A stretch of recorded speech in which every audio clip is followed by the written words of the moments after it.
Hello and welcome to today's video where we're going to continue our COLREGS in-depth series and look at Rule 5, Lookout.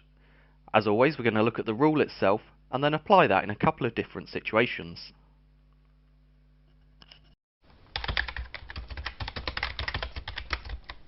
So Rule 5, Lookout. Rule 5 is actually one of the most important rules that there is. Every vessel needs to be applying this all of the time. This is what's going to enable you to apply the rest of the collision regulations. You need to be able to keep a proper lookout so then you know what's going on. Every vessel shall at all times maintain a proper lookout by sight and hearing, as well as by all available means appropriate in the prevailing circumstances and conditions, so as to make a full appraisal of the situation and of the risk of collision. So a couple of the main points. You need to be keeping a lookout at all times. There's no getting away from that. If you're not keeping a lookout at all times, you're in contravention of the rules. That lookout has to be mainly by sight and hearing. Those two are referenced specifically in the rule. Again, if you're not doing either of those things, you're in contravention of the rules. As well as by all available means, means you can lump in every other means that you've got at your disposal on that bridge, but sight and hearing need to take priority. And what you're looking to get is a full appraisal of the situation, not just the risk of collision. So in all the other rules where we're looking at action in collision situations, we've needed to work out if risk of collision exists, and if so, take action.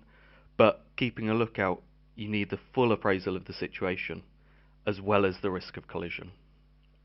So looking at Rule 5 on the bridge of a ship, we're going to label up forward ahead and aft behind, and we're going to place an officer of the watch perched on one of the chairs in the centre in front of a radar screen. This is probably a pretty typical image on the bridge of most ships. Now what does that officer do? My guess is they'll look out to port for a little bit, then they'll look out to starboard for a little bit, and then they'll return to looking at the radar screen in the centre.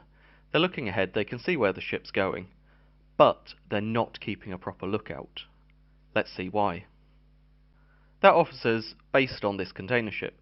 He's travelling along quite happily, he's looking ahead of him, can't see anything, so he's in clear water, he's clear to keep going, looking a bit to port, a bit to starboard.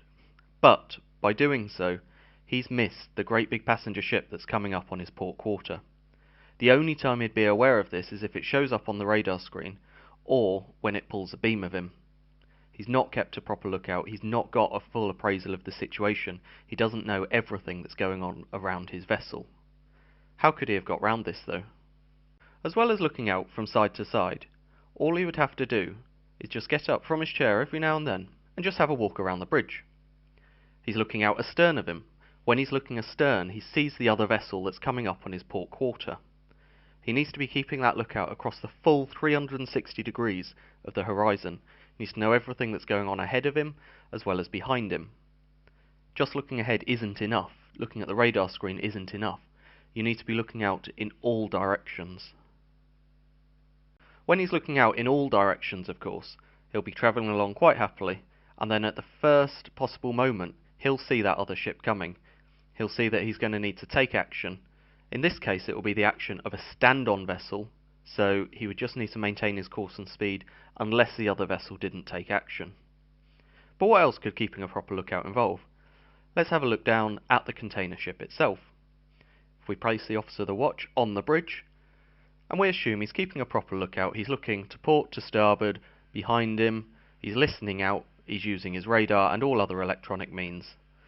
What else could he do? For example, in restricted visibility, if that visibility's come down and he can no longer see far in front of him, he's going to need to post additional lookouts up forward. This is all part of that vessel maintaining a proper lookout.